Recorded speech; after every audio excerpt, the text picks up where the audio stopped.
Good wishes to the students of BCom pass 6 semester.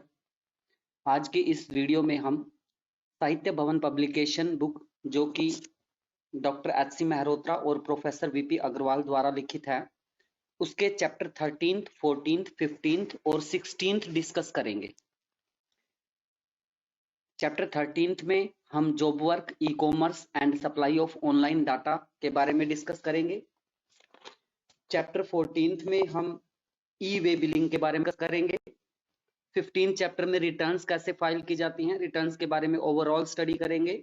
और 16th chapter में payment and refund of tax के बारे में TDS और टीसीएस के साथ इस चैप्टर के बारे में डिस्कस करेंगे। ये सोर्स मटेरियल साहित्य भवन पब्लिकेशन की book goods and services tax and custom duty से लिया गया है। सोर्स मटेरियल इस बुक का 13th, 14th, 15th और 16th chapter as a source material इस वीडियो लेक्चर में लिया गया है। और बुक का एडिशन है 7th रिवाइज्ड एडिशन जनवरी 2021।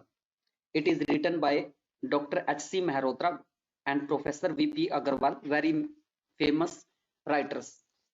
तो चलिए डिस्कस करते हैं 13th, 14th, 15th और 16th chapter one by one.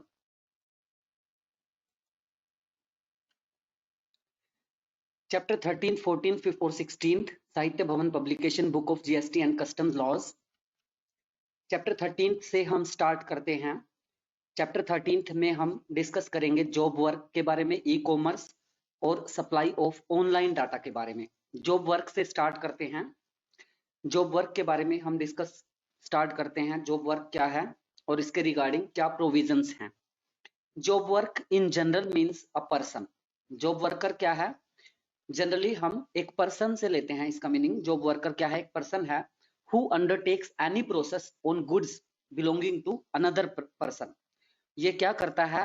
एक किसी भी प्रोसेस को अंडरटेक करता है, किससे रिलेटेड? गुड्स जो हैं, जो अदर पर्सन से रिलेटेड गुड्स हैं, उनकी प्रोसेसिंग से रिलेटेड अंडरटेकिंग लेता है। जॉब वर्कर मीन्स इसका काम है प्रोसेसिंग के लिए एक काम को लेना और जॉब वर्क लेना और उसको कंप्लीट करके रिलेटेड पर्सन को हैंड ओवर कर देना। Job work might be of the nature of manufacturer और वर्क कॉन्ट्रैक्टर और सर्विस कॉन्ट्रैक्ट। जॉब वर्क किसी भी नेचर का हो सकता है, इनमें से मैन्युफैक्चरिंग का हो सकता है या फिर वर्क कॉन्ट्रैक्ट का हो सकता है या फिर सर्विस कॉन्ट्रैक्ट का होता है। जैसे कि मैन्युफैक्चरिंग के लिए जो रॉ मटेरियल है वो ले लिया और उसको फिनिश्ड गुड्स में कन्वर्ट करके दे दिया, या फिर जो भी पार्ट्स उसके लिए चाहिए उनकी जिस लेवल तक की प्रोसेसिंग चाहिए मैन्युफैक्चरिंग प्रोसेस में, उस लेवल तक प्रोसेसिंग करने के बाद हैंडओवर कर दी रिलेटेड पर्सन को। इस तरह से सर्विस कॉन्ट्रैक्ट भी हो सकता है और वर्क्स कॉन्ट्रैक्ट भी हो सकता है। सर्विस कॉन्ट्रैक्ट किसी सर्विस से रिलेटेड। तो इस सेंस में क्या कह सकते हैं कि जॉब वर्क जो है generally carried upon the movable property of another person की मूवेबल प्रॉपर्टी से पर कैरी किया जाता है जॉब वर्क जो है जनरली। विद और without on material of the job worker. इसमें जॉब वर्कर अपना मटेरियल भी लगा सकता है और अपना मटेरियल यूज ना करे, ऐसा भी हो सकता है। Job work is an important activity and every taxpayer would require job work on the almost daily basis whenever he gives goods for certain process such as manufacture, reconditioning, fabrication, assembly, repair etc। Job work जो है एक बहुत ही ज्यादा important activity है हर एक tax payer के लिए, क्योंकि उसको रिक्वायरमेंट होती है जॉब वर्क की डेली बेसिस पर। जब भी वो गुड्स को कुछ प्रोसेसिंग के लिए जैसे कि मैन्युफैक्चरिंग, रिकंडीशनिंग, फैब्रिकेशन, असेंबली और रिपेयर वगैरह के लिए जॉब वर्कर को हैंडओवर करता है और प्रोसेसिंग के बाद उसको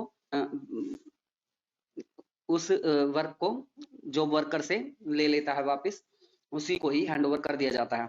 before supply of goods to job worker को गुड्स की सप्लाई करने से पहले principal would be required to intimate the jurisdictional officer containing the details of description of input intended to be sent by the principal and the nature of processing to be carried out by the job worker। इस तरह से job worker को जब भी कोई supplier जो है goods से सप्लाई करेगा उसकी प्रोसेसिंग के लिए, तो वो इंटीमेट करेगा ज्यूरिसडिक्शन ऑफिसर को, उसकी डिटेल्स के साथ डिस्क्राइब करेगा कि किस तरह की प्रोसेसिंग के लिए कितनी गुड्स को जॉब वर्कर को हैंडओवर किया गया है, कितने टाइम के लिए किया गया है। द इनपुट्स और capital goods shall be sent to the job worker. फिर इनपुट जो है कैपिटल इनपुट्स हैं जो हैं या फिर कैपिटल गुड्स जॉब वर्कर को सेंड कर दी जाती हैं under the cover of a challan issued by the principal.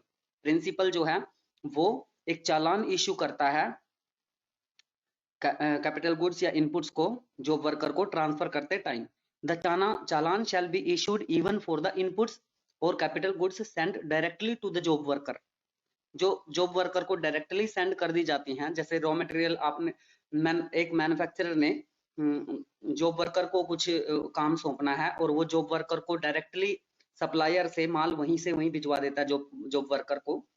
Means उस सप्लायर के लिए जो ये डिलीवरी जो है वो थर्ड पार्टी को डिलीवर कर रहा है वो माल और जॉब वर्क के लिए। तो जॉब वर्क और जीएसटी में, जीएसटी रिजीम में जॉब वर्क से रिलेटेड क्या प्रोविजन है, देखिए पॉइंट वाइज। फर्स्ट है सप्लाई ऑफ इनपुट्स और semi finished goods by the principal to job worker is subject GST और नोट। ये देखना हमारा काम है कि जो सेमी फिनिश्ड गुड्स या फिर जो भी इनपुट्स सप्लाई की जा रही है प्रिंसिपल के द्वारा जॉब वर्कर को, कि क्या वो जीएसटी उस पर एप्लीकेबल है या नहीं, ये हमें देखना पड़ेगा।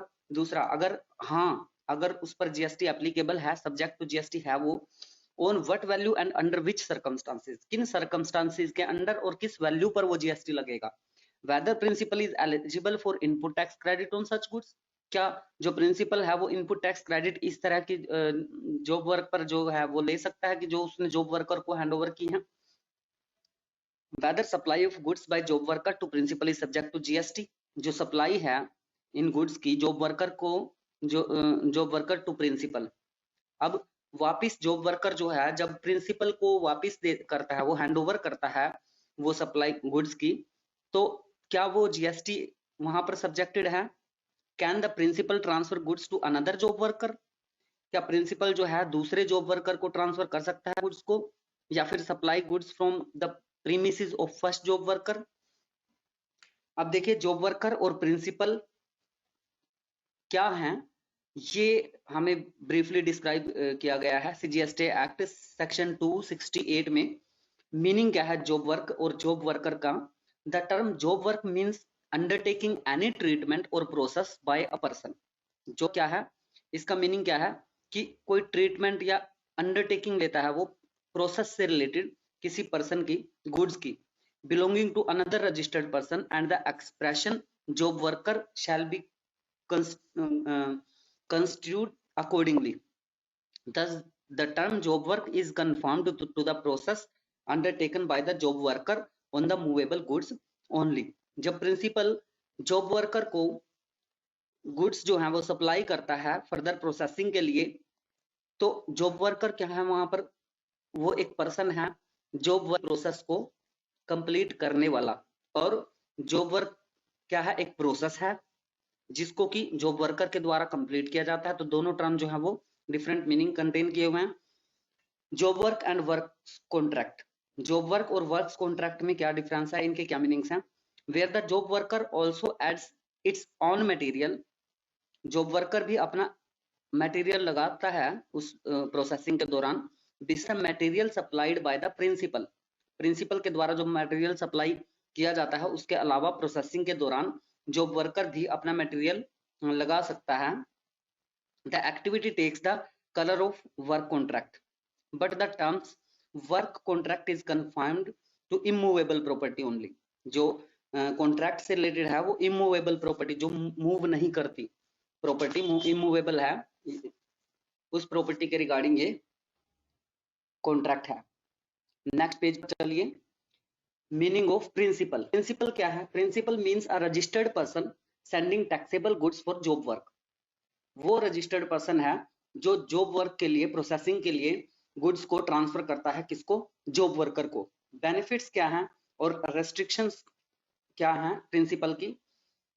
सीजीएसटी एक्ट सेक्शन 19 के अकॉर्डिंग फर्स्ट पॉइंट देखिए इसका, input tax credit on inputs and capital goods sent for job work.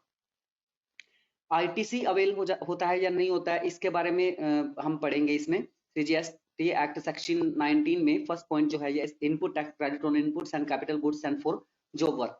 The principal shall be entitled for input tax credit on inputs and capital sent to a job worker for job work.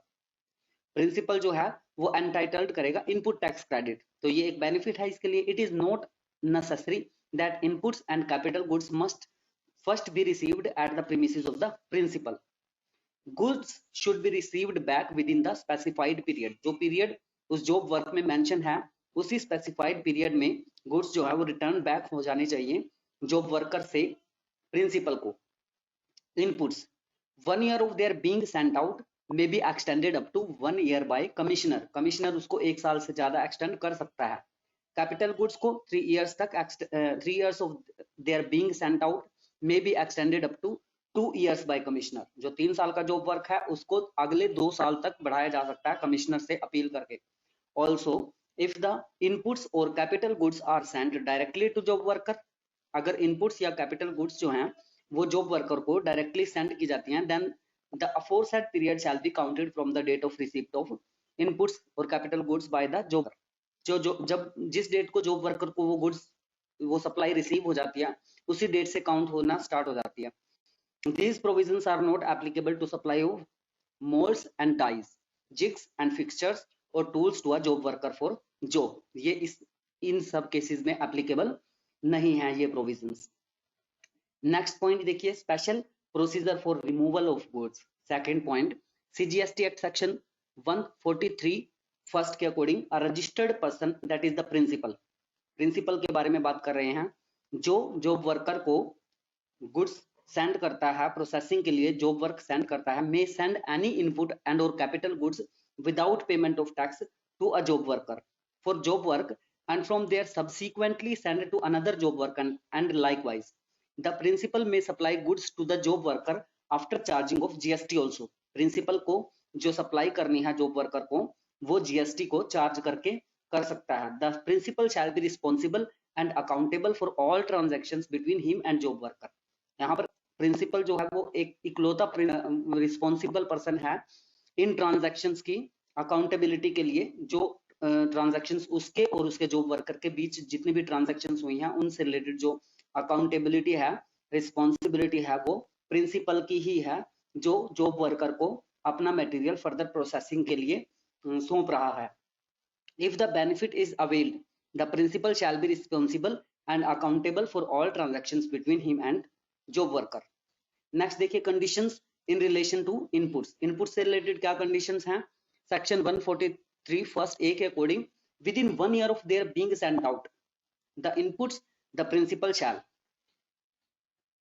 1 साल के अंदर ही जब goods को send करता है principal agent को अपने job worker को, तो उसके 1 साल के अंदर प्रिंसिपल को क्या करना है? Bring back inputs after completion of job work.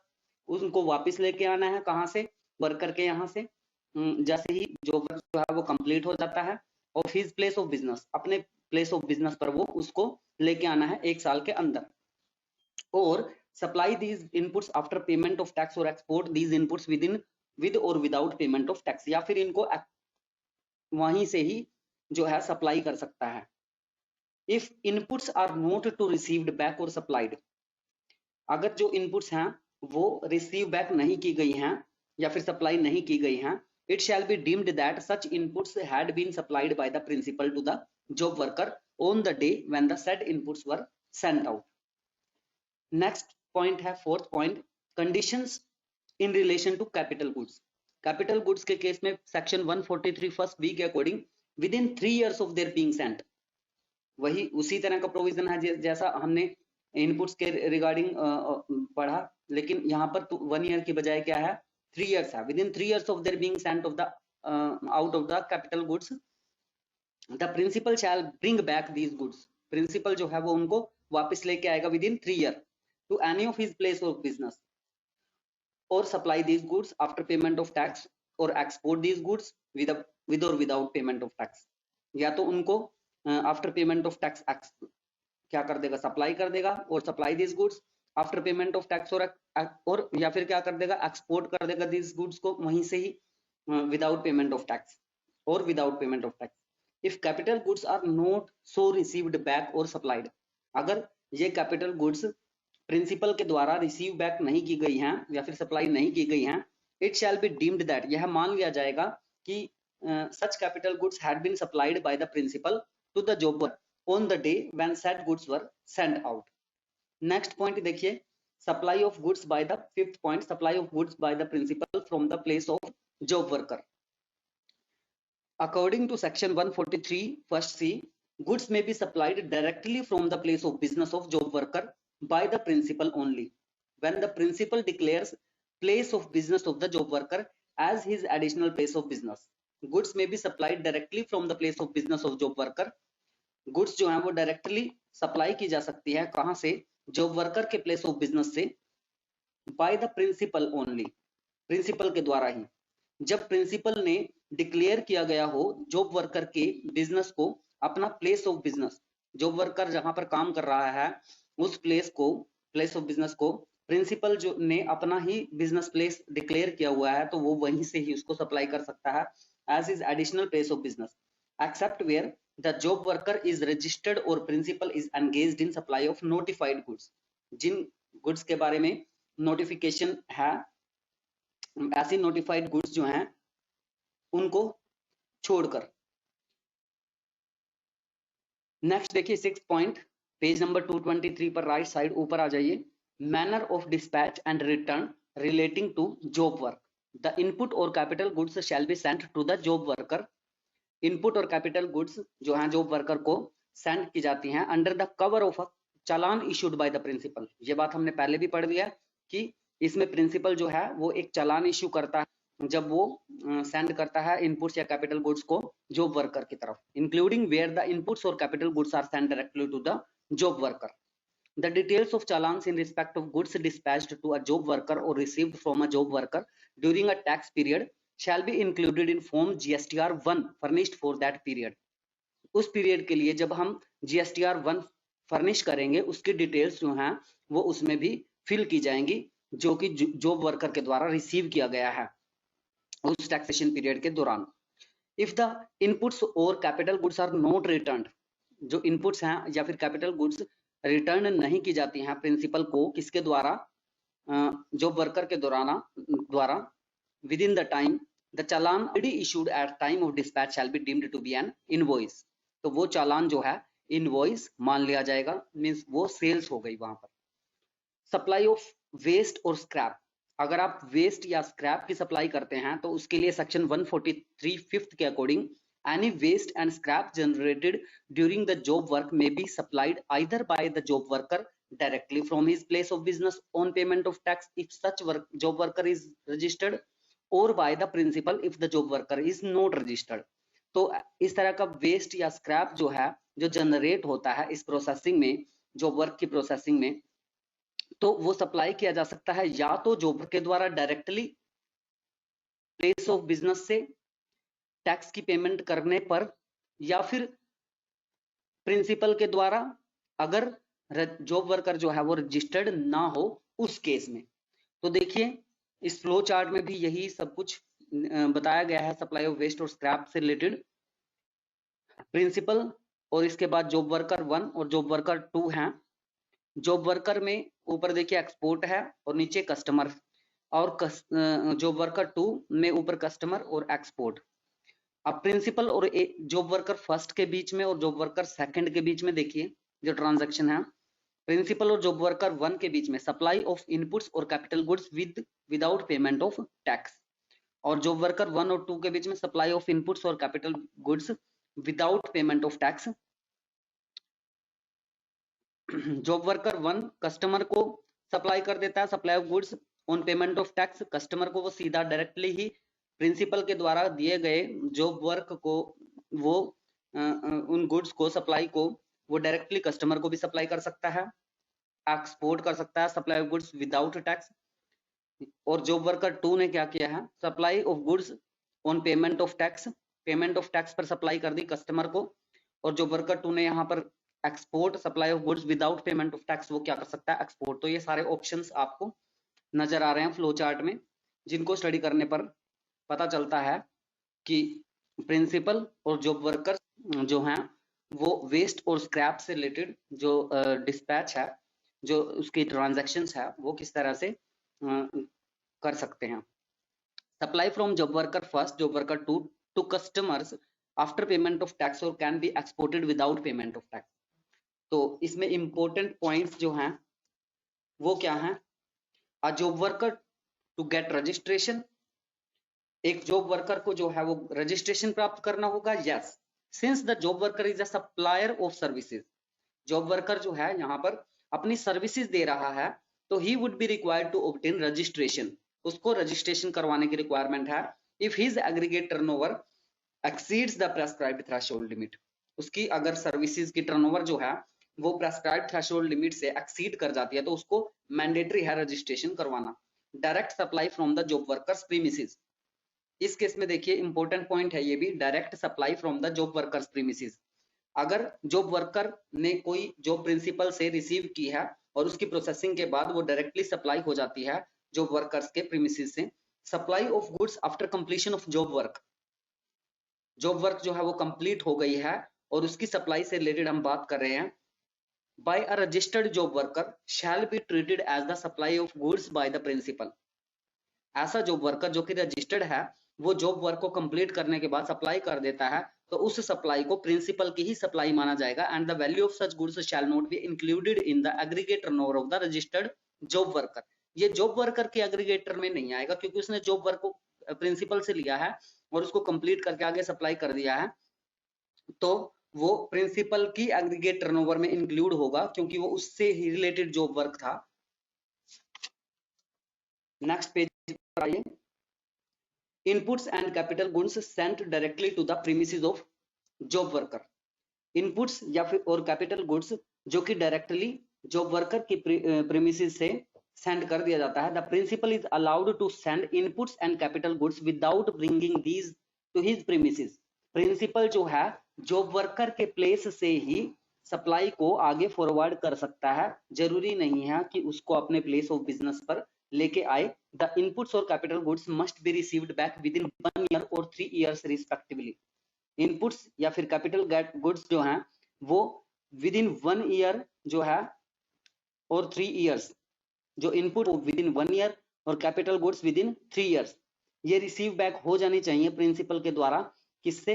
Job worker से। Following which the original transaction failing which the original transaction would be treated as supply, अगर इसमें फेल हो जाता है तो ओरिजिनल जो ट्रांजैक्शन हुई है, ओरिजिनली जब जो प्रिंसिपल जो है जॉब वर्कर को वो जॉब वर्क सौंपता है तो वही ट्रांजैक्शन जो है वो सप्लाई मान ली जाएगी और प्रिंसिपल जो है वो टैक्स पे करने के लिए लायबल रहेगा अकॉर्डिंगली, मींस तभी वो सप्लाई मान ली जाएगी। अगर वो विद इन 1 ईयर या 3 years as the nature of good there उसके अकॉर्डिंग फेल हो जाता है तो वो ओरिजिनल ट्रांजैक्शन ही सप्लाई मान ली जाएगी और प्रिंसिपल ही लायबल होगा, टैक्स लायबिलिटी उसी की ही बनेगी। तो नेक्स्ट पॉइंट देखिए, ITC is in respect of inputs और capital goods sent to a job worker, input tax credit की अवेलेबिलिटी क्या है इसमें? इनपुट्स या कैपिटल गुड्स जो जॉब वर्कर को सेंड की जाती हैं किसके द्वारा? प्रिंसिपल का। तो the principal shall be entitled to take credit of taxes paid on inputs or capital goods sent to a job worker, whether sent after receiving them at his place of business or even when such the inputs or capital are directly sent to a job worker without their being first brought to his place of business, चाहे वो अपने place of business से पर लेकर आके फिर उसको supply करे उसको जॉब वर्कर को, या फिर अपने डायरेक्टली वहीं से सप्लायर से ही उसको जॉब वर्कर को पहुंचा दे, तो दोनों ही केस में प्रिंसिपल को जो इनपुट टैक्स क्रेडिट है उसकी अवेलमेंट है। हाउएवर द इनपुट्स और capital goods after completion of job work are required to be received back within a period of 1 year और 3 years of they are being sent out, तो जो उनका prescribed time period है उसके दौरान उनका वापस आना जरूरी है। If inputs or capital goods are not received back from the place of job worker within the prescribed time period, अगर नहीं प्रेस्क्राइब टाइम पीरियड के दौरान आता है, रिसीव बैक नहीं होता है प्रिंसिपल के द्वारा जॉब वर्क, किससे? जॉब वर्कर से। इफ द इनपुट्स और capital goods are not received back by the principal, or are not supplied from the place of business of job worker within the prescribed time limit, it would be deemed that such inputs or capital goods had been supplied by the principal to the job worker on the day when the said inputs or capital goods were sent out by the principal. जिस date को principal ने job worker को ये job work सौंपी थी वही date फिर transaction की मानी जाएगी. thus the principal would be liable to pay tax accordingly. Principal ही इस केस में टैक्स पे करने के लिए लाइबल होगा अकॉर्डिंगली. नेक्स्ट है liability of the principal in case inputs और capital goods are neither returned nor supplied from the job worker premises within the stipulated time period. ना ही तो वो सप्लाई की गई हैं और ना ही वो इनपुट्स जो हैं वो रिटर्न बैक हुई हैं प्रिंसिपल को जॉब वर्कर से. तो if the inputs or capital goods are neither returned nor supplied from the job worker's place of business within the specified time period, the principal would issue an invoice for the same and declare such supplies in his return for that particular month in which the time period of 1 year or 3 years has expired. The date of supply shall be the date on which such inputs or capital goods were initially sent to the job worker, and interest for the intervening period shall also be payable on the tax. तो जो initial transaction हुई थी job worker और principal के बीच में उसी को ही फाइनल ट्रांजैक्शन मान लिया जाएगा इस केस में, और उस पर उस डेट के अकॉर्डिंग अगर इस पर इंटरेस्ट भी देना बनता है टैक्स पर, लाइबिलिटी वहां पर क्रिएट हो जाएगी. GST implications in case of the goods are returned by the job worker after the stipulated period. अगर स्टिपुलेटेड टाइम पीरियड के बाद जॉब वर्कर जो है वो लौटाता है सामान को प्रोसेसिंग के बाद किसको, प्रिंसिपल को, तो क्या टर्म्स एंड कंडीशंस रहेंगी. If such goods are returned by the job worker after the stipulated time period, the same would be treated as a supply by the job worker to the principal and the job worker would be liable to pay GST if he is liable for registration. तो अगर जो है if such goods are returned by the job worker after the stipulated time period, stipulated time period के बाद अगर job worker उस सामान को लौटाता है, जॉब वर्क को हैंडओवर करता है, the same would be treated as a supply by the job worker to the principal. तो फिर जॉब वर्कर की तरफ से प्रिंसिपल को ये सप्लाई मानी जाएगी और जॉब वर्कर जो होगा वो लायबल होगा टैक्स पे करने के लिए. यहाँ पर जॉब वर्कर के लायबिलिटी अराइज हो जाती है इस केस में अगर job worker stipulated time period के बाद रिटर्न करता है उन गुड्स को, उस सप्लाई को जो कि उसने रिसीव की थी प्रिंसिपल से in the initial of that particular time period. In case of interstate movement of goods for job work, generation of e-way bill is necessary. हमने e-way bill अभी पढ़ा नहीं है, e-way bill का अलग से नया अलग चैप्टर आएगा आगे, उसमें अच्छे से समझ में आ जाएगा. तो e-way bill यहाँ पर जान लीजिए कि एक बिल है एक तरह का, और उसकी जनरेशन होती है कब, जब इंटरस्टेट मूवमेंट है गुड्स की जॉब वर्क से रिलेटेड. यहाँ पर तो rule 138 first of the CGST rules provides that the e-way bill shall be generated either by the principal or by the registered job worker, irrespective of the value of the consignment, where goods are sent by the principal located in one state to a job worker located in any state. अगर principal जो है वो other state का है और job worker जो है वो दूसरी स्टेट का है, तो इस तरह के इंटरस्टेट मूवमेंट के लिए क्या होगा, ये रूल 138(1) जो है CGST रूल्स ये एप्लीकेबल होगा और इसमें ई-वे बिल जनरेट करना मैंडेटरी है. नेक्स्ट है इसी चैप्टर में हमारा ई कॉमर्स, जो पोर्टल के द्वारा हम अपनी गुड्स एंड सर्विसेज को सेल या परचेज करते हैं. तो ई कॉमर्स से रिलेटेड जो प्रोविजंस हैं वो क्या है. ई कॉमर्स, सबसे पहले ई कॉमर्स है क्या. Section 9(5) CGST act 2017 and section 5(5) IGST act 2017 में मीनिंग ऑफ ई कॉमर्स क्या है. The term electronic commerce, e commerce means supply of goods and or services including digital product over digital or electronic network. Electronic network या digitally services को supply किया जाता है electronic commerce में. Electronic commerce operator जो है वो means वो पर्सन है हु ओन्स, ऑपरेट्स और manages the digital or electronic facility और platform for electronic commerce. Electronic commerce जो प्लेटफॉर्म है उसको उसकी इलेक्ट्रॉनिक फैसिलिटी और या फिर डिजिटल ठीक है, उसको डिजिटल फैसिलिटी को मैनेज करता है, ऑपरेट करता है, और उसका ओनर भी है वो पर्सन जिसको कि आप ईसीओ कहेंगे, इलेक्ट्रॉनिक कॉमर्स ऑपरेटर, जो कि इलेक्ट्रॉनिक कॉमर्स कर रहा है। Meaning of the term e commerce in just GST is too narrow. E commerce का जीएसटी में नैरो मीनिंग है and confusing since goods and or services other than data, movie, digital products etcetera can not be supplied over the digital or electronic network. इस तरह के goods materials जो हैं वो electronic network पर movable नहीं है। It may be one of the components in the entire chain of procuring the order and making of the payment। activities of the e-commerce operator ECO activities क्या हैं इसकी? ये क्या करता है? Supply of goods and or services on it's on account, अपने ही account पर ये गुड्स और सर्विसेज को सप्लाई करता है। और क्या करता है? ये carries on as facilitator between the supplier and the recipient. Recipient और सप्लायर के बीच में फैसिलिटेटर का काम करता है। ये फैसिलिटी प्रोवाइड करता है रिसिपिएंट को सप्लायर की, और सप्लायर को रिसिपिएंट की जो फैसिलिटी है वो प्रोवाइड करता है। The scope of the special provisions under this study is applicable in respect of the second category, where e-commerce operator is carrying on the activities as facilitator and shall not include those persons who are engaged in the supply of goods and or services on their own behalf. For instance, Snap and Flipkart are e-commerce operator. Snapdeal और Flipkart क्या हैं? E-commerce operator हैं because they are facilitating actual suppliers to supply goods through their platform। अपने platform से supplier की जो supply है goods की वो सप्लाई करते हैं। However, LG supplying LCD through its own website would not be considered as an e-commerce operator। इस LG तो अपने ही प्रोडक्ट्स अपनी वेबसाइट पर सेल कर रहा है, तो वो ई कॉमर्स ऑपरेटर नहीं माना जाएगा।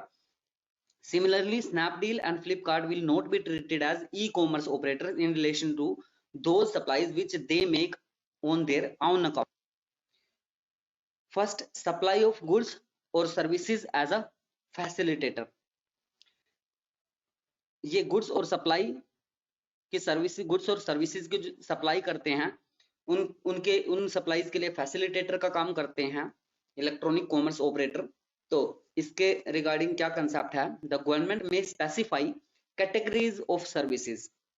गवर्नमेंट जो है वो स्पेसिफाई कर सकती है सर्विसेज की कैटेगरी को, where ECO would be deemed as a service provider and a tax shall be paid by him accordingly. जो टैक्स है उसके द्वारा पे किया जाएगा। The ECO other than specified as deemed supplier, जहां पर ईसीओ को डीम्ड सप्लायर माना जाता है, are required to collect an amount out of the consideration paid or payable to the actual supplier of goods or services in respect of supplies of goods and or services made through such operator and deposit with the government and provide the necessary information। तो ये GST से related ये सब काम करना फिर electronic commerce operator का काम बन जाता है। सेकंड पॉइंट देखिए, सप्लाई ऑफ गुड्स और सर्विसेज ऑन अकाउंट। ये तो देखो फैसिलिटेटर था यहाँ पर, इसी कंसेप्ट को दोबारा देखिए ध्यान से। The ECO other than specified, eco electronic commerce operator जो है वो अगर स्पेसिफाइड गुड्स के अलावा सप्लाई कर रहा है एज डीम्ड सप्लायर, वहां पर वो डीम्ड सप्लायर माना जाएगा। आर रिक्वायर्ड टू कलेक्ट, वहां पर उसको करना पड़ेगा कलेक्ट कंसिडरेशन का, out of the consideration paid or payable to the actual supplier of goods और services in respect of the supplies of goods and or services made through such operator and deposit with the government and provide the necessary information। next point is supply of goods or services on account। यहाँ पर facilitator नहीं है, अपने ही account पर वो services या goods जो है वो सप्लाई कर रहा है। जैसे फ्लिपकार्ट जो है, फ्लिपकार्ट का ही गुड्स और सर्विसेज अगर बेच रही है अपने ही पोर्टल पर, अपनी ही गुड्स एंड सर्विसेज बेच रही है। where the ECO makes, Flipkart तो और सप्लायर से परचेज करके और उनको मतलब एज अ फैसिलिटेटर है कि रिसिपिएंट जो है वो किसी ए सप्लायर का माल जो है फ्लिपकार्ट के थ्रू परचेज कर सकता है। ठीक है, ऐसे ही अमेजोन के थ्रू परचेज कर सकता है। Where the ECO makes supplies and good and or services on his own account, it would be liable to discharge liability of GST in respect of supplies made by its normal supplier। It is liable to comply with all the original under obligation under the CGST, SGST and IGST as the case may be. It is also liable for obtaining registration. इसको register करवाना भी की भी liability बन जाती है. Payment of GST, ये GST की पेमेंट भी करेगा और रिटर्न फाइल भी करेगा periodical as any other supplier, जैसे कि और सप्लायर्स करते हैं. अगर इस तरह से ऑन अपने ही अकाउंट में गुड्स और सर्विसेज की सप्लाई इलेक्ट्रॉनिक कॉमर्स ऑपरेटर करता है तो उसको रजिस्ट्रेशन करवाना मैंडेटरी है और रिटर्न फाइल करेगा और जीएसटी की पेमेंट्स भी वो करेगा. नेक्स्ट पेज पर आ जाइए. Threshold limit for registration. Registration की थ्रेशोल्ड क्या है ई कॉमर्स ऑपरेटर के केस में. And e commerce operator is liable to get registered irrespective of threshold limit. यहाँ पर कोई थ्रेशोल्ड लिमिट काम नहीं करेगी कि भाई इतने से क्रॉस हो गई अगर सप्लाई तब रजिस्ट्रेशन कराना एंड मैंडेटरी है, ऐसा कोई बात नहीं है. इनिशियल सप्लाई करने के लिए भी ई कॉमर्स ऑपरेटर को रजिस्टर्ड होना पड़ेगा. यहाँ पर कोई एग्जाम्पशन नहीं है, कोई थ्रेशोल्ड लिमिट नहीं है. ECO itself be deemed as supplier. ECO जो है वो खुद भी एक सप्लायर माना जाता है. The government may by notification specify categories of services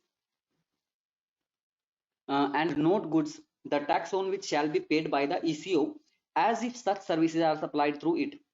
Jin services की सप्लाई ECO के थ्रू होती है उन पर जो टैक्स पे किया जाएगा वो इसके द्वारा पे किया जाएगा. All the provision of the law shall apply to such ECO. उस लॉ के प्रोविजंस जो हैं उसी ECO पर एप्लीकेबल होंगे. As if he is the person liable for paying the tax. वही पर्सन टैक्स को पेमेंट करने के लिए लायबल है in relation to the supply of such services. उन सर्विसेज की सप्लाई के regarding. These provisions are similar to earlier provisions. ये प्रोविजंस इससे पहले वाले प्रोविजंस के सिमिलर हैं. Applicable under the service tax की सर्विस टैक्स के केस में हुआ करता था. Where the aggregator such as Uber, Ola, etc. are instead of the individual service provider deemed as supplier of services. ECO does not have physical presence in India. ECO की India में अगर physical presence नहीं है, wherein ECO does not have a physical presence in the taxable territory and also does not have a representative in the said territory. जिस territory में वो काम कर रहा है वहां पर वो फिजिकली प्रेजेंट नहीं है और ना ही उसका अगर कोई रिप्रेजेंटेटिव है तो उस ECO को अपना एक पर्सन अपॉइंट करना पड़ेगा टैक्सेबल टेरिटरी के अंदर और किस पर्पज के लिए, टैक्स पे करने के लिए. और and such person shall be liable to pay tax. वो पर्सन टैक्स पे करने के लिए लायबल होगा. Registration of ECO. ECO के रजिस्ट्रेशन के केस में क्या है, ECO collector of TCS shall electronically submit an application for grant of registration. Electronic portal पर वो क्या करेगा, एक एप्लीकेशन सबमिट करेगा रजिस्ट्रेशन की कॉमन पोर्टल पर, या तो डायरेक्टली या फिर through a facilitation centre. Facilitation centre के द्वारा भी वो रजिस्ट्रेशन करवा सकता है. द प्रॉपर ऑफिसर में ग्रांट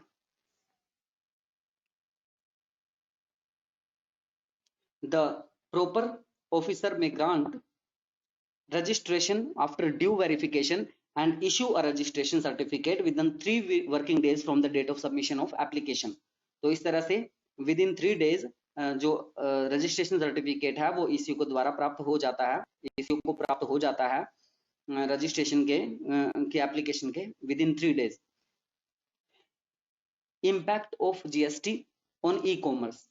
ई कॉमर्स पर GST का क्या इम्पैक्ट पड़ा, इसकी एडवांटेजेस क्या हैं और डिसएडवांटेजेस क्या हैं, ये इससे पहले जो हमने कंसेप्ट्स पढ़ा है उसमें से हम खुद ही अंदाजा लगा सकते हैं कि ई कॉमर्स को GST रिजीम का क्या फायदा हुआ और क्या डिसएडवांटेजेस हैं इसकी. तो ये आप पढ़ लेंगे टेबल में.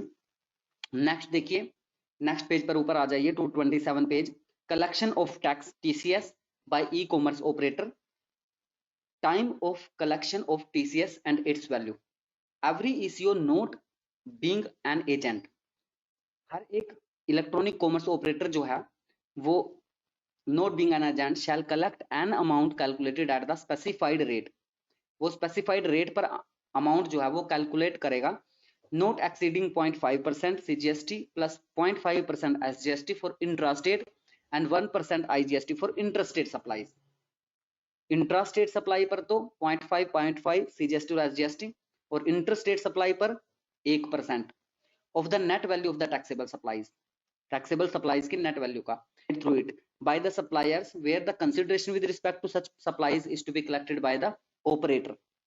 Net value of taxable supplies shall mean, taxable supplies की नेट वैल्यू क्या है यहाँ पर, अभी अभी ऊपर हमने पढ़ा कि नेट वैल्यू पर ये कैलकुलेट किया जाएगा, तो नेट वैल्यू है क्या टैक्सेबल सप्लाईज की।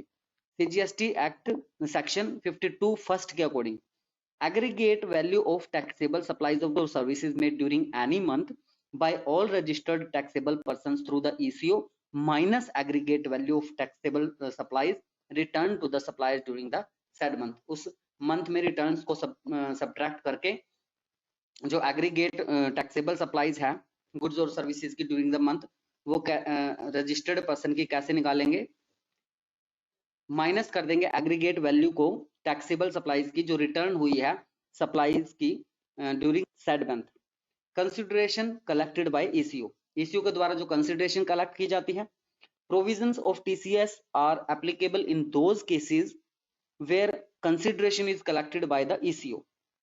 It appears that where the ECO is not involved in the collection of consideration or where there is no consideration involved, TCS would not be applicable।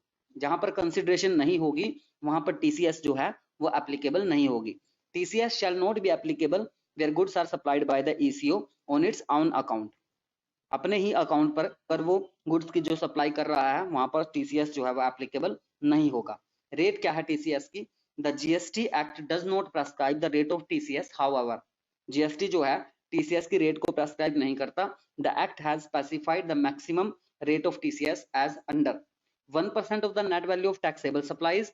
It is important to mention that rate of TCS would be 0.5% CGST and 0.5% SGST, totaling 1% on intrastate supplies.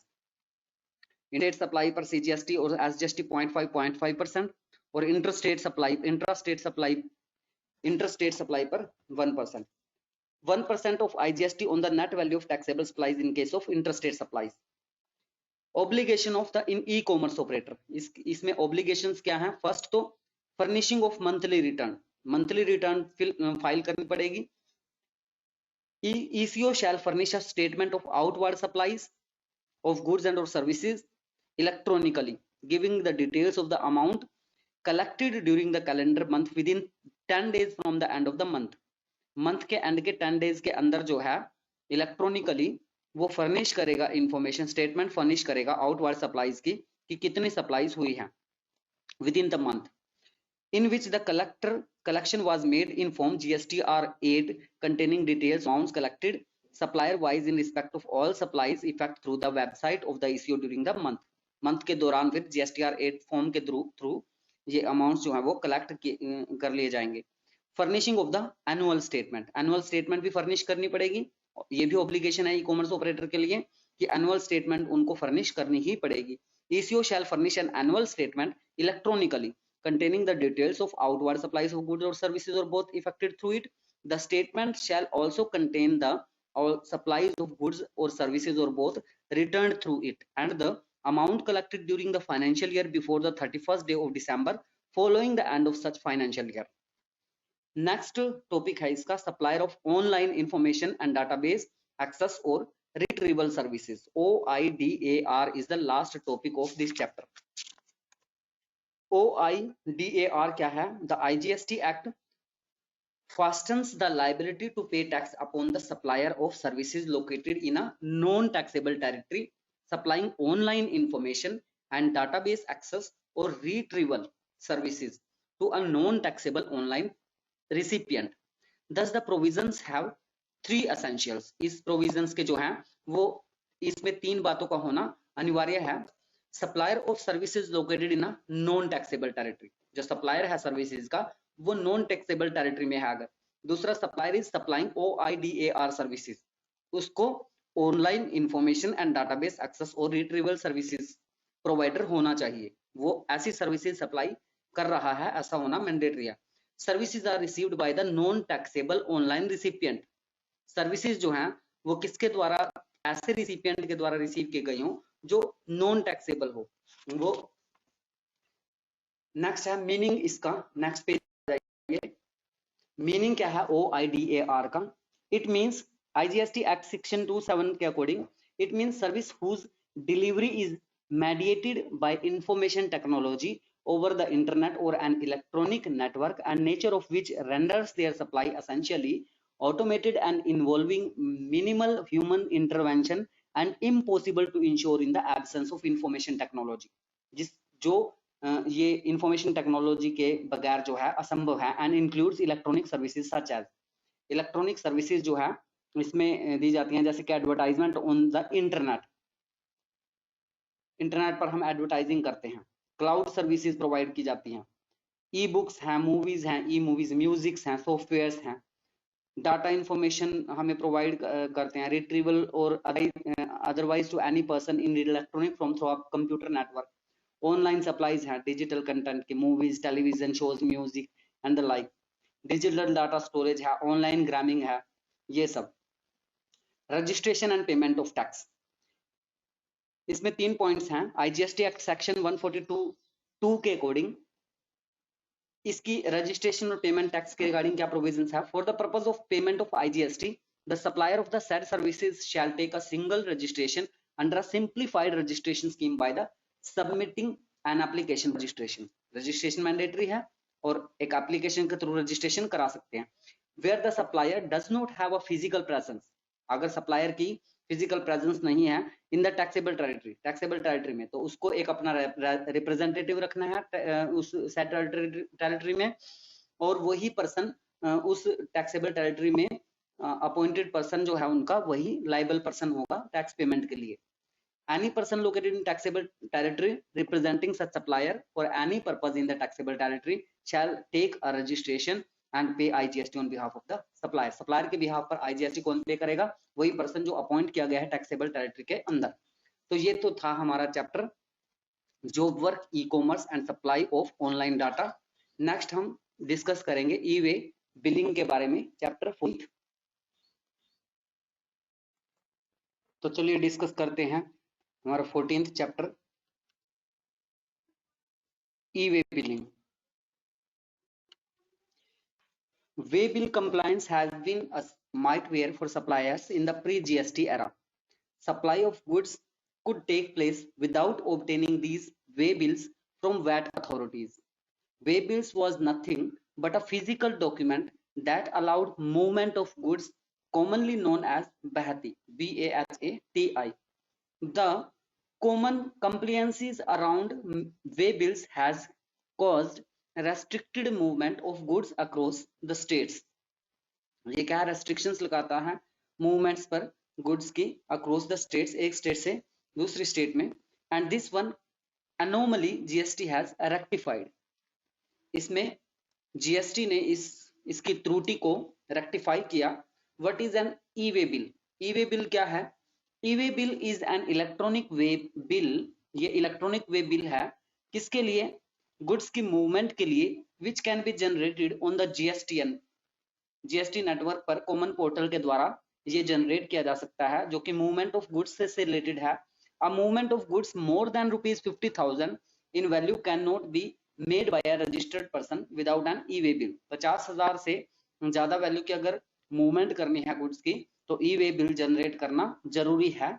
E-way bill will also be allowed to be generated or cancelled through SMS। E way bill जो है वो generate या cancel SMS के द्वारा भी किया जा सकता है। When an e-way bill is generated before movements of goods, a unique e-way bill number is allocated. जब भी जनरेट किया जाता है ई-वे बिल गुड्स की मूवमेंट से पहले, तो ई-वे बिल नंबर जनरेट होता है, उससे EBN is allocated, ये allocate होता है, is available to the supplier, recipient and the transporter. ये ई-वे बिल नंबर जो है EBN, ये किस किस के पास अवेलेबल होता है? सप्लायर, रिसिपिएंट और ट्रांसपोर्टर को ये अवेलेबल हो जाता है जैसे ही ई-वे बिल जनरेट होता है। E way bill system has been introduced across the country from 1 अप्रैल 2018, जबकि जीएसटी कब एप्लीकेबल हुआ था? 2017 में, एक साल के बाद ये ई-वे बिल जनरेट होना स्टार्ट हुआ। Inspection of goods in movement, information to be furnished prior to the commencement of the movement of goods through the generation of e-way bill. Movement की कमेंसमेंट से पहले ही इंफॉर्मेशन जो है वो furnish करनी होती है ई-वे बिल के जनरेशन के द्वारा, every registered person who cause movement of goods and of consignment value exceeding 50,000 rupees, जो पर्सन 50,000 से ज्यादा की वैल्यू की गुड्स की मूवमेंट कर रहा है उसको क्या करना पड़ेगा, ई वे बिल जनरेट करना पड़ेगा in relation to supply for reasons other than supply or due to inward supply from an unregistered person shall before the commencement of movement furnish information related to the said goods. उन goods से related उसको information furnish करनी पड़ेगी form GST INS 01 के part A के द्वारा ये fill करना पड़ेगा इलेक्ट्रॉनिकली कॉमन पोर्टल पर, जिसको कि आप कहते हैं e way bill. The benefits of e way bill, e way bill के बेनिफिट्स क्या हैं? The following benefits are expected from e way bill mechanism.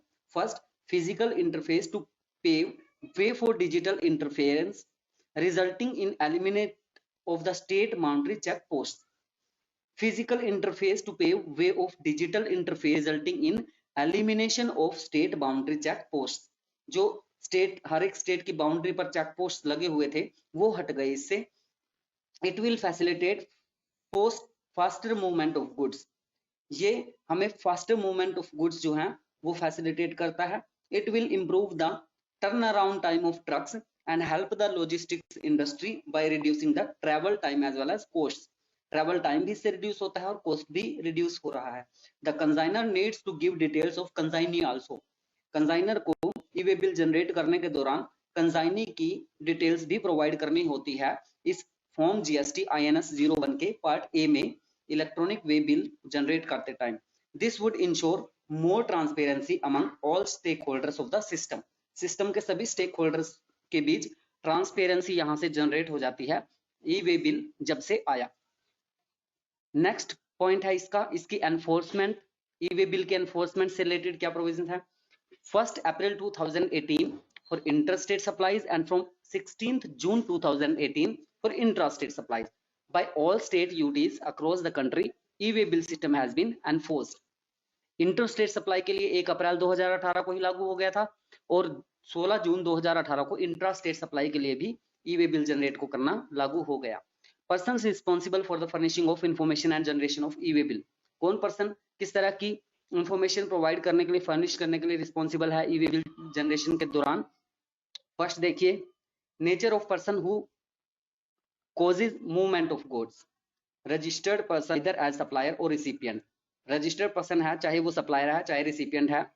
Purpose क्या है यहाँ पर मूवमेंट का? In relation to a supply. और 50,000 से ऊपर की अगर अमाउंट की जो लिमिट है वो क्लोज हो रही है तो मैंडेटरी हो जाता है। रजिस्टर्ड पर्सन जिसमें कि रिसिपिएंट अदर केसेस है सेकंड पॉइंट में, for reasons other than supply due to inward supply from an unregistered person, इसमें भी मैंडेटरी है। और तीसरा अदर केसेस में फिर ऑप्शनल है, ई वे बिल जनरेट कर भी सकते हैं और नहीं, लेकिन कर लेना इस ई वे बिल को जनरेट कर लेना ज्यादा बेनिफिशियल है। Where goods are supplied by an unregistered supplier to a recipient who is registered, the movement shall be said to be caused by such recipient if the recipient is known at the time of commencement of movement of goods. Thus, where recipient who is registered is known, it is mandatory to generate e-way bill either by the registered recipient or the unregistered person. उन दोनों में से कोई भी e-way bill generate करना उनके लिए mandatory है, कोई भी उनमें से जनरेट करे। If e way bill is not generated and goods are handed over to the transport, अगर ई-वे बिल जनरेट नहीं किया जाता और गुड्स को ट्रांसपोर्टर को हैंड ओवर कर दिया जाता है, information shall be furnished by the person causing movement of goods and e-way bill shall be generated by the transporter. अगर इन दोनों में से कोई भी ये इंफॉर्मेशन फर्निश नहीं करता है वो फॉर्म फिल करके, तो ट्रांसपोर्टर की ये जिम्मेवारी बन जाती है कि वो ई-वे बिल जनरेट करे और उससे रिलेटेड इंफॉर्मेशन जो है वो फर्निश करे। Railway have been exempted from generation and carrying e way bill. Railway जो है वो एग्जेम्प्टेड है ई-वे बिल जनरेट और कैरी करने के लिए, but railway are required carry invoice और delivery challan etcetera. However, e-way bill has to be produced by the recipient before the delivery of goods from the railways. And e-way bill is to be issued even when there is no supply. अगर वहां पर कोई supply नहीं भी है तब भी e-way bill जो है वो इश्यू किया जाता है। कैसे? Even if the movement of goods is caused due to reasons other than supply. Other than supply की वजह से मान लो मैं अपनी ही किसी गोडाउन में माल भेज रहा हूं, तब भी आपको सप्लाई नहीं कर रहे हैं लेकिन फिर भी मूवमेंट जो है गुड्स की वो वहां पर है, तो ई-वे बिल जनरेट करना भी मैंडेटरी हो जाता है। वो कैसे? The e-way bill is required to be issued Reasons other than supply include movement of goods due to job work, replacement under warranty, recipient not known, supply of liquid gas where quantity is not known, supply returns, exhibition or fairs for on use, sale on approval basis and other etc. In cases में वे bill generate करना फिर जरूरी हो जाता है. इन case of movement of goods for reasons other than supply, the movement would be occasioned by means of a delivery challan which is mandatory document. यहाँ पर चालान delivery का जनरेट करना एक मैंडेटरी डॉक्यूमेंट हो जाता है. Value of consignment for mandatory generation of e way bill. Consignment की कितनी वैल्यू हो कि जनरेशन ई वे बिल का मैंडेटरी हो जाता है. अभी हमने पढ़ा 50,000 की लिमिट है. Provisions in respect of e-way bill are applicable where the value of consignment exceeds 50,000 includes CGST, SGST, IGST and cess charge in the document. 50,000 से अगर exceed हो जाती है तो e-way bill generation मैंने है. If a person consigns the good was says 30,000 on the first day and goods was rupees 40,000 on the another day, provision of e-way bill are not applicable. अगर एक दिन 30,000 की गुड सप्लाई कर रहे हैं दूसरे दिन 40,000 की तो भी e-way bill जनरेट करना जरूरी नहीं है. लेकिन फिर भी ई वे बिल जनरेट करना बेनिफिशियल तो है ही. Nature of consignment may be full vehicle load or parcel in the vehicle where a single consignment exceeding ₹50,000 is loaded in more than one vehicle, provisions of way bill are applicable. अगर एक truck में आप 30,000 रुपए का माल load करके भेज रहे हैं और दूसरे में 20,000 का माल, तब भी ई वे बिल जनरेट करना जरूरी है. नेक्स्ट पेज पर आ जाइए. Mode of conveyance. Mode of conveyance में on conveyance of the person causing movement of, चाहे अपना कन्वेंस हो, हायर्ड कन्वेंस हो या फिर ट्रांसपोर्ट पोर्टर हो. The term conveyance includes a vessel, an aircraft and a vehicle. The information shall be furnished electronically on the common portal. किस vehicle के द्वारा, किस मोड ऑफ कन्वेंस के द्वारा मूवमेंट्स हो रही है गुड्स की, वो भी कॉमन पोर्टल पर इलेक्ट्रॉनिकली ये इंफॉर्मेशन भी फर्निश की जाएगी उसी फॉर्म के द्वारा. E way bill for exempted goods. Exempted goods के केस में ई वे बिल जनरेट करना मैंडेटरी है. 50,000 से ज्यादा जहां पर सप्लाई हो रही है वहां पर मैंडेटरी हो जाता है. Form of e way bill. Forms कौन से हैं e way bill? E way bill is prepared in form GST EWB01 with user ID and password. Part A of form EWB01. इसका पार्ट ए में क्या है? Transaction type, transaction sub type, document type, document number, document date, bill form, dispatch form, bill to, ship to, item details, transportation details, ये सब कुछ आपको part A of form EWB01 में डालनी पड़ती है. कि ट्रांजैक्शन टाइप क्या है, इनवर्ड है या आउटवर्ड है, ट्रांजैक्शन सब क्या है, ठीक है, सब एक्सपोर्ट इंपोर्ट है या जॉब वर्क है या SKD CKD है, रेसिपिएंट नोट नोन है, फॉर ऑन यूज है या एग्जीबिशन और फेयर्स है, लाइन सेल है या अदर है, कोई कुछ भी है तो वो स्पेसिफाई कर देंगे. डॉक्यूमेंट टाइप क्या है? Select either of tax invoice या फिर बिल ऑफ सप्लाई या फिर बिल ऑफ एंट्री है या फिर डिलीवरी चालान है या फिर कोई और डॉक्यूमेंट है. डॉक्यूमेंट नंबर क्या है वो डालेंगे, डॉक्यूमेंट डेट डालेंगे. बिल फॉर्म क्या है? Name GSTN state. Dispatch from कहां से डिस्पैच हो रहा है, बिल टू कहां पर बिल जनरेट हो रहा है, शिप टू कहां पर शिप हो रहा है, आइटम डिटेल्स क्या है जो कैरी कर रहे हैं वो आइटम्स की डिटेल्स क्या है, ट्रांसपोर्टेशन डिटेल्स क्या है जिस ट्रांसपोर्ट में जा रहे हैं वो उसकी डिटेल्स डालने हैं. Part B of form EWB01. Part B में क्या डालना है? Mode of transport, vehicle type, vehicle number or transport, document number and date. Who should generate e way bill. किसको ई वे बिल जनरेट करना जरूरी है? And e way bill contains two parts. E way bill के दो parts हैं, part A और B, अभी हमने पढ़े. Part A to be furnished by the registered person who is causing movement of goods of consignment value exceeding ₹50,000 and part B is to be furnished by the person who is transporting the goods. यहाँ पर part A जो है वो किसके द्वारा furnish की जाएंगी? Registered person के द्वारा जो कि मूवमेंट कर रहा है गुड की कंसाइनमेंट की थ्रू, जो जिनकी की वैल्यू 50,000 से ज्यादा है. और पार्ट बी ट्रांसपोर्टेशन डिटेल्स कौन डालेगा? ट्रांसपोर्ट कर रहा है जो पर्सन उसको उन गुड्स को. Manner of generation of e way bill. किस मैनर में जनरेट किया जाएगा? जो पर्सन है कॉजिंग मूवमेंट ऑफ गुड्स वो कौन सा है? Responsible person. When to furnish information, कब करनी है? Before commencement of movement. Generation of e way bill by the person causing movement. Furnish information in part A and part B of form GST INS01 electronically on common portal and generate e-way bill in form of GST INS01. Furnishing of information by the person and generation of the e-way bill by the transporter. क्या information furnish करनी है? Furnishing of information by registered person in part A of GST INS01 and information relating to the transporter in part B. Transporter से related information part B में और registered person से related information part 1 में ये डाल दी जाएंगी। Who has to generate e-way bill in case of transportation of goods by rail, air और vessel? इनके द्वारा अगर ट्रांसपोर्टेशन की जाए तो ई-वे बिल कौन जनरेट करेगा? The registered person being the supplier or recipient is required to generate e way bill by furnishing the information in part B of the e-way bill. Visually transport document number, goods receipt number or railway receipt number or airway bill number or bill loading number, ये सब डाल के वो information furnish कर देंगे। Generation and acceptance or of details in e-way bill. कितने steps हैं, कैसे यह प्रोसेस कंप्लीट की जाती है? फर्स्ट स्टेप में पार्ट ए में जो इंफॉर्मेशन फर्निश करनी है आपने जीएसटी INS 01 फॉर्म में and generate e way in form of GST INS 01। Step 2 में upon generation of e-way bill on the common portal a unique e way bill number shall be made available to the supplier. Supplier को e way bill number मिल जाएगा, the recipient और the transporter on the common portal, तीनों को वो common portal पर मिल जाएगा। Step 3 में क्या करेंगे? Details of e-way bill generated made available to the recipient if registered on the common portal who shall communicate his acceptance or rejection of the consignment covered by the e-way bill। e-way bill के द्वारा जो consignment cover किया गया है उसके acceptance और rejection कर देंगे। स्टेप 3 में where the recipient does not communicate his acceptance or rejection within 72 days hours of the details being made available to him or on the common portal, it shall be deemed that he has accepted the said details। अगर 72 घंटे के बाद वो known के अंदर वो yes नहीं करता या नो नहीं करता तो माना जाएगा कि उसकी यस है। वैलिडिटी पीरियड क्या है ई-वे बिल का? लेस देन 100 किलोमीटर के लिए 1 डे, 100 किलोमीटर से 300 किलोमीटर के लिए 3 डेज, इसी तरह से 1000 किलोमीटर के लिए 15 डेज। वैलिडिटी पीरियड ये डिस्टेंस वाइज है। Relevant date shall mean the date on which the e-way bill has been generated and the period of validity shall be counted from the time at which the e-way bill has been generated and each day shall be counted at midnight of the day followed from the date of generation. Date of generation जो है उससे अगली midnight से count करना start कर दिया जाएगा।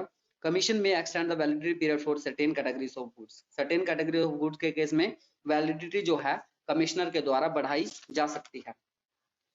Next point है इसका last, obligations of person in charge और कन्वेंस। ऑब्लिगेशंस क्या है पर्सन इंचार्ज की, कन्वेंस के? Furnishing of e-way bill, e-way bill furnish करना होगा। B document to be carried, कौन कौन से डॉक्यूमेंट्स उसको लेकर चलने हैं। First, where the e-way bill is not generated by the registered person. अगर ई-वे बिल जो है रजिस्टर्ड पर्सन के द्वारा जनरेट नहीं किया गया या फिर रिसिपिएंट के द्वारा गुड्स की hand over to the transporter, the registered person shall furnish the information relating to the transporter in part B of form GST INS 01 on the common portal and the e-way bill shall be generated by the transporter on the said portal on the basis of the information furnished by the registered person in part A of form GST INS 01। Second, any transporter transferring goods, जो भी transporter जो transfer कर रहा है goods को from one conveyance to another, एक convince से दूसरी जगह, in the course of transit shall before such transfer, इस ट्रांसफर से पहले वो इंफॉर्मेशन फर्निश करेगा ई-वे बिल जनरेट करते हुए कॉमन पोर्टल पर GST INS 01 फॉर्म फिल करके, वहां पर वो मोड ऑफ ट्रांसपोर्ट जो है वो मेंशन करेगा।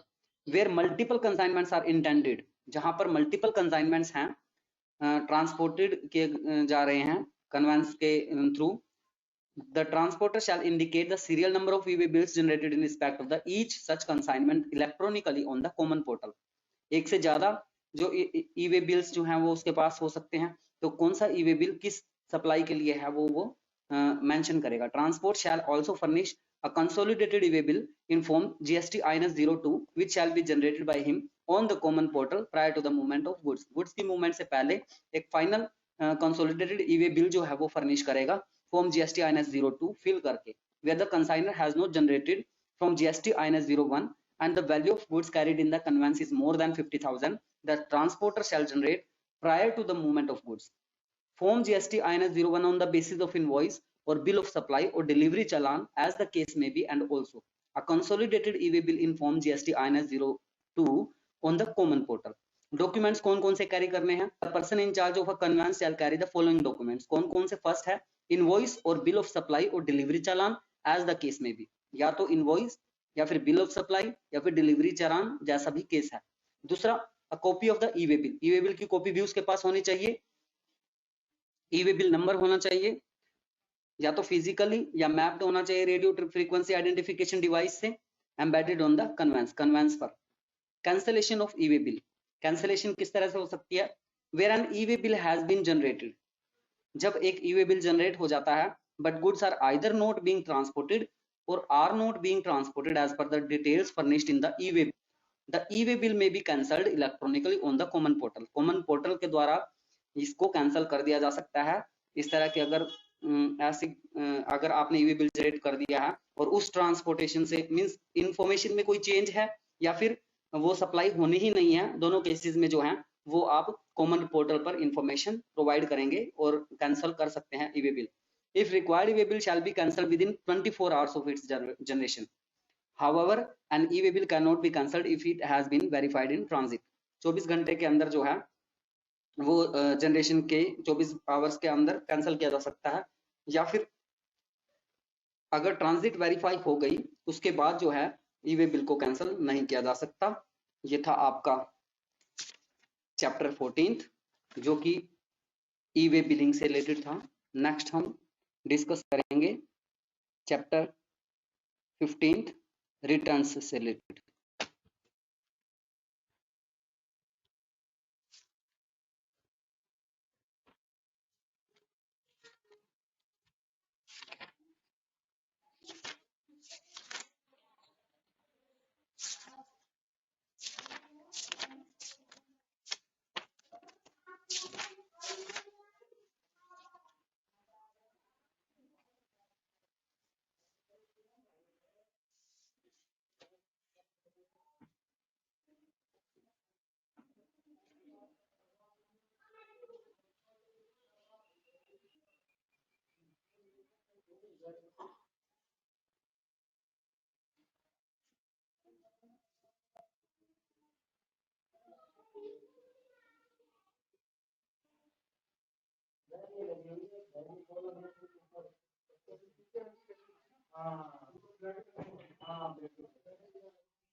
नेक्स्ट चैप्टर है हमारा returns.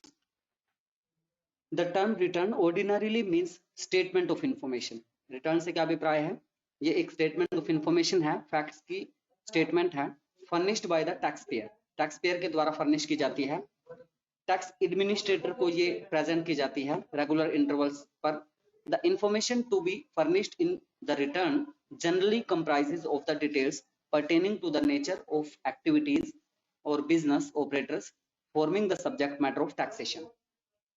Return is a very important aspect of GST. Return जो है वो बहुत important aspect है GST का। Return and as all control over tax paid and input tax credit availed is on the basis of returns filed by the taxpayer taxable person. Taxable person को जो input tax credit मिलता है या जो भी facilities provide होती हैं वो रिटर्न के बेसिस पर ही होती हैं। Return is a document that a tax payer is required to file as per law.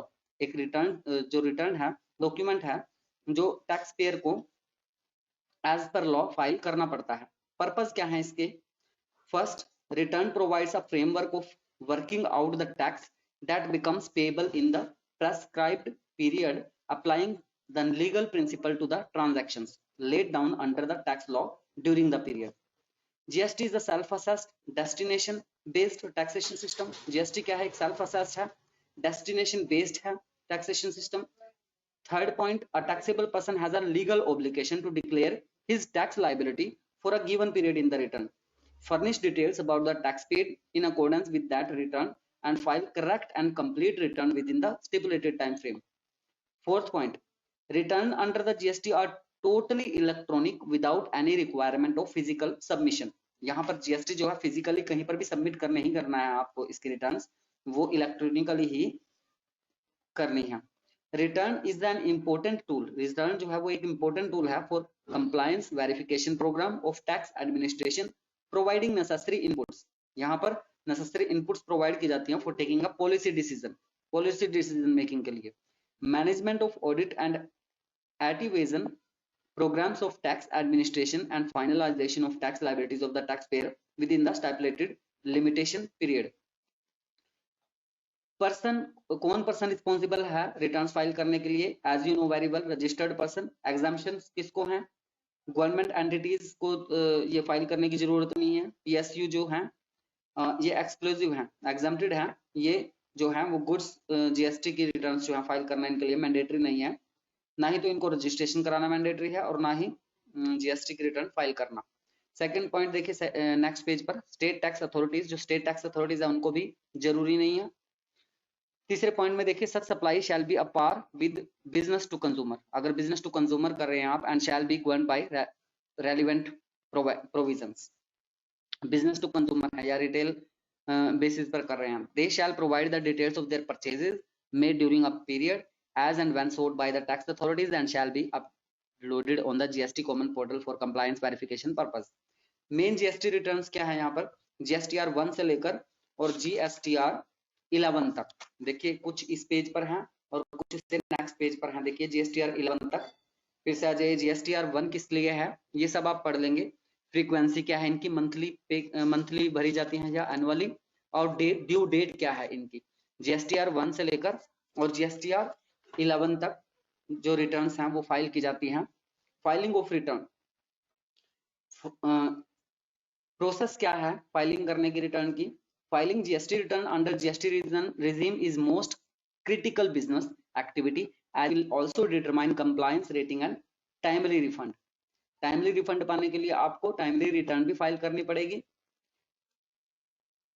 तो return shall be filed for every GST, जो जीएसटी आपको मिला है उसके लिए आपको रिटर्न फाइल करनी है। If a person has more than one GST, अगर एक पर्सन के पास एक से ज्यादा जीएसटी है तो मल्टीपल रिटर्न्स जो है वो हर एक जीएसटी के लिए फाइल करेगा। वैलिड रिटर्न, वैलिड रिटर्न क्या है? Means a return filed under the CGST act on which self assessed tax has been paid in full.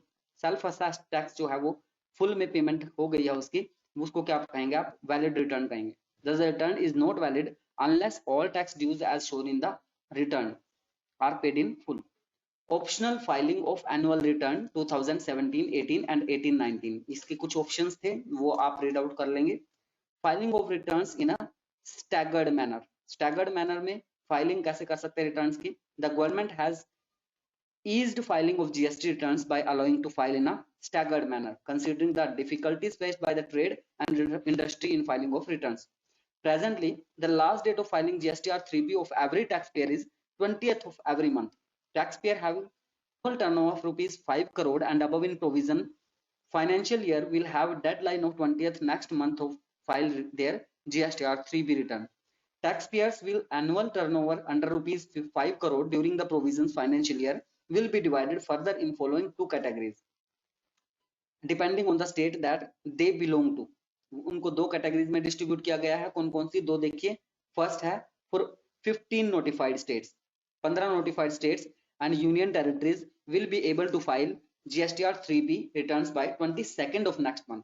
उनको छूट है कि वो अगले मंथ की 22 तारीख तक ये रिटर्न जो है जीएसटीआर 3B वो फाइल कर सकते हैं। और दूसरा फॉर रिमेनिंग नोटिफाइड स्टेट्स, दूसरी जो नोटिफाइड स्टेट्स हैं या फिर यूनियन टेरिटरीज हैं वो जीएसटीआर 3B की रिटर्न्स को हर एक नेक्स्ट मंथ की 24 तारीख को फाइल कर सकते हैं। The matter has been discussed by GSTN with Infosys limited, the manager service provider which has come out with above solution to distress the process. These new guidelines to come into effect from 1 अप्रैल 2020, 2020 1 अप्रैल 2020 से ये जो guidelines हैं ये force में आई। अब देखिए GSTR 3B returns जो हैं वो स्टैगर्ड मैनर में कैसे फाइल की जा सकती है, जो भी हमने बात की वो फ्लो चार्ट में भी इसको शो किया गया है जिससे कि आपको इजीली ये समझ में आ जाएगा।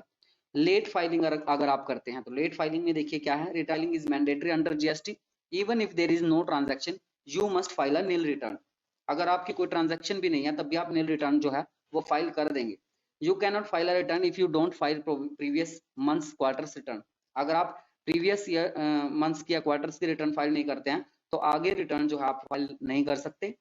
तो इसलिए प्रीवियस मंथ्स या क्वार्टर की रिटर्न जो है आपको फाइल करनी पड़ेगी। Hence, late filing of GST return will have a cascading effect leading to heavy fines and penalty. इसमें अगर लेट हो जाते हैं आप तो हैवी फाइन्स और पेनल्टी आपको पे करनी पड़ती है। लेट फीस और इंटरेस्ट जो है वो इस पर क्या है, सेक्शन 47 फर्स्ट और सेकंड सीजीएसटी एक्ट के अकॉर्डिंग इंटरेस्ट रेट जो है 8% है। लेट फीस ₹100, ठीक है। तो कुछ लेट फीस और पेनल्टीज जो हैं, इंटरेस्ट जो हैं वो यहाँ पर पे करने पड़ते हैं आपके, अगर आप फाइलिंग जो है इसकी लेट करते हैं। तो ये आप पढ़ लेंगे किस तरह से कितनी उनको पेमेंट करनी पड़ती है। इसलिए रिटर्न जो है वो उसको फाइल करना टाइमली बहुत जरूरी है। अब 1 बाय 1 इन रिटर्न्स के बारे में पढ़ेंगे, जीएसटीआर 1 से लेकर जीएसटीआर 11 तक। जीएसटीआर 1 से लेकर जीएसटीआर 11 तक 1 बाय 1 हम इनकी स्टडी करेंगे। जीएसटीआर 1 में क्या है, GSTR 1 returns for outward supplies. GSTR 1 में आउटवर्ड सप्लाईज की डिटेल्स देंगे। उसके बाद जीएसटीआर 1 के कितने पार्ट्स हैं, जीएसटीआर 1 में किस तरह से कौन कौन सी इंफॉर्मेशन जो है वो प्रोवाइड करनी पड़ती है, वो सब कुछ आप इसमें पेज नंबर 240 पर पढ़ेंगे। Every registered person other than following shall file this return by 11th day of succeeding month. अगले मंथ की 11 तारीख को ये रिटर्न फाइल करना जरूरी है, जीएसटीआर 1 जिसको क्या बोलते हैं। रेक्टिफाई कर सकते हैं रिटर्न्स को, रिसिपिएंट्स को इसकी इंफॉर्मेशन अवेलेबल रहती है और रिसिपिएंट्स अपनी एक्सेप्टेंस या रिजेक्शंस के द्वारा इसके करेक्शंस कर सकते हैं। नेक्स्ट है जीएसटीआर 2, रिटर्न्स जो है इनवर्ड सप्लाईज से रिलेटेड जो आप रिटर्न फाइल करते हैं, इसको कौन पर्सन लायबल है फाइल करने के लिए, every registered person other than input service distributor, non resident taxable person, person paying tax under the composition scheme or electronic commerce operator collecting TCS. Corrections by recipients and acceptance, recipients जो हैं वो corrections कर सकते हैं इसमें और accept कर सकते हैं। रेक्टिफिकेशन ऑफ रिटर्न, रिटर्न की रिटर्न को भी आप रेक्टिफाई कर सकते हैं। इसी में ही जीएसटीआर 2A और 2B दो जो हैं इसके पार्ट हैं। आउटवर्ड सप्लाईज की कौन सी डिटेल्स इस पार्ट में डालनी है और दूसरे पार्ट में जो भी स्पेसिफिक डिटेल्स आपको डालनी है वो आप डाल देंगे।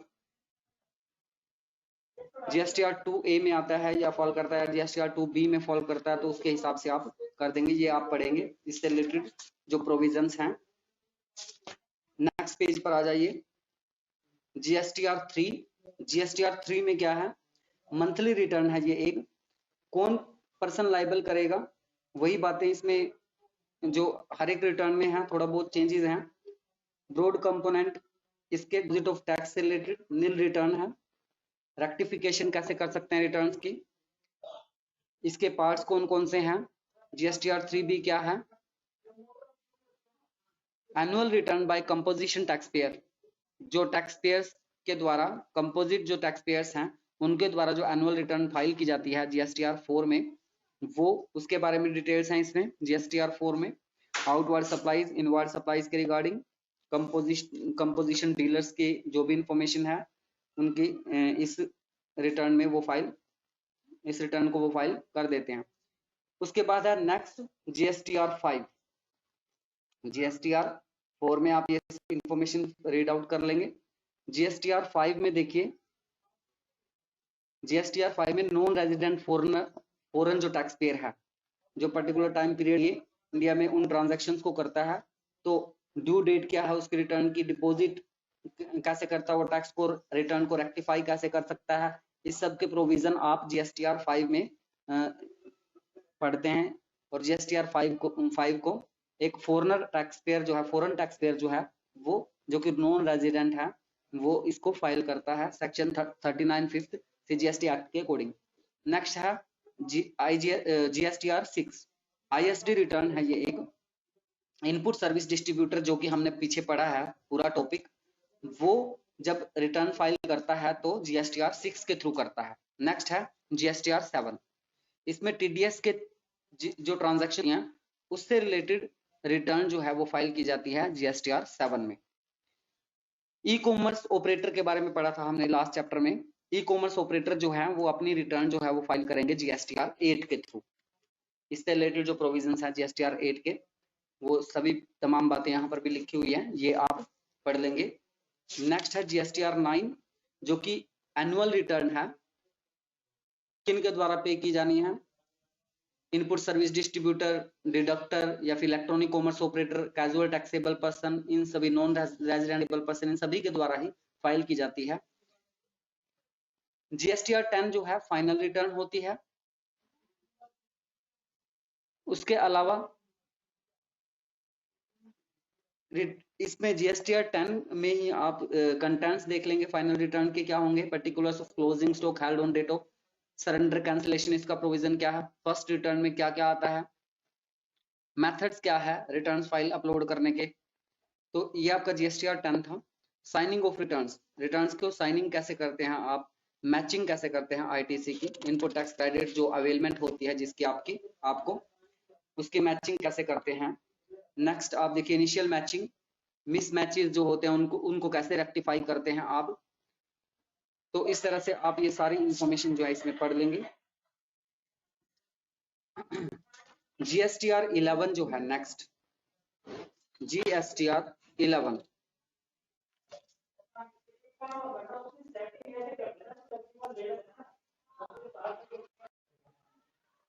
तो इन सभी रिटर्न्स से रिलेटेड और नेक्स्ट चैप्टर 16th चैप्टर जो है हमारा, अगर इन सबको इसमें वीडियो में इंक्लूड करते हैं वीडियो लेक्चर में, तो ये वीडियो लेक्चर जो है वो बहुत ज़्यादा लेंथी हो जाएगा और यूट्यूब पे अपलोड भी नहीं हो पाएगा। इसलिए 15th और 16th चैप्टर से रिलेटेड जो वीडियो है दोबारा रिकॉर्ड की जाएगी, जिसमें कि डिटेल्ड स्टडी होगी रिटर्न से रिलेटेड 15th चैप्टर की। इन सभी रिटर्न के बारे में हम पढ़ेंगे दोबारा। और 16th चैप्टर जो है पेमेंट एंड रिफंड से रिलेटेड है, जो टैक्स की टीडीएस और टीसीएस के इंक्लूडिंग, वो सब हम डिस्कस करेंगे 15th और 16th चैप्टर में नेक्स्ट वीडियो लेक्चर में। Thank you class, thank you very much. इस वीडियो लेक्चर को सिर्फ 13th और 14th चैप्टर के लिए ही कंसीडर करें। Thank you class.